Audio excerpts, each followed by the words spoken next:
Le soclage avec une texture déjà prête.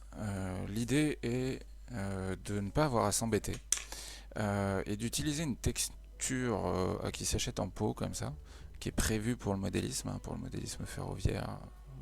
La figurine, je sais qu'il y en a chez Games Workshop également, chez d'autres revendeurs. Là, c'est du Valero, c'est une marque très connue de matériel de peinture de manière générale, d'art plastique en fait. Et c'est une texture qui va ne sécher qu'à l'air, donc il faudra bien penser à refermer le pot. Euh, cette texture est déjà granulée, c'est-à-dire qu'il y a déjà un espèce de sable, de gravillon qui est à l'intérieur et qui, une fois qu'il va sécher, va donner un aspect texturé de terre, une fois qu'on l'aura peint évidemment.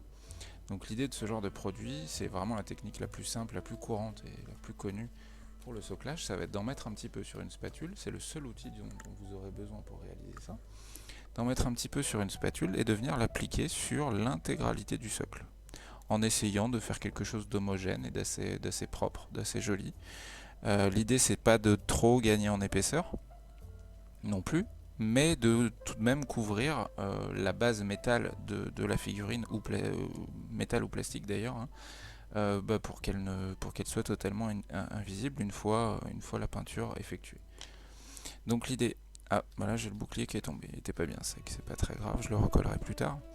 Donc l'idée c'est hop, de venir tout simplement l'étaler sur l'intégralité du socle. Pour le moment, si on dépasse, alors sur la figurine, ça peut être gênant, vaut mieux éviter. Sur le socle, c'est pas gênant du tout. On va ensuite nettoyer ça grossièrement, vous allez voir que c'est très simple.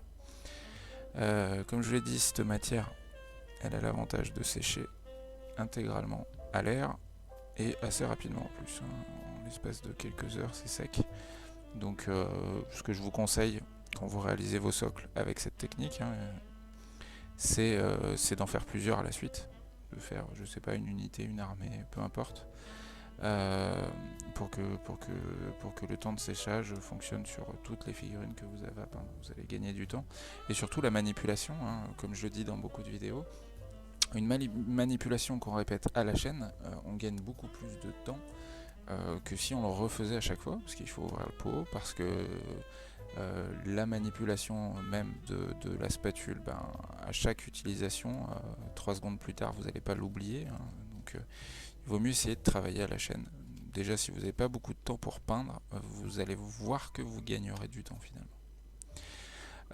Ensuite, il va falloir nettoyer ça. Donc nettoyer ça, c'est extrêmement simple. On prend un chiffon, on le pince à l'intérieur et on nettoie. Et pour les contours du socle, alors moi j'utilise mon doigt. On peut utiliser un bout de tissu, un bout de chiffon quelconque. L'idée c'est de pas trop dépasser sur la surface qu'on vient de texturer.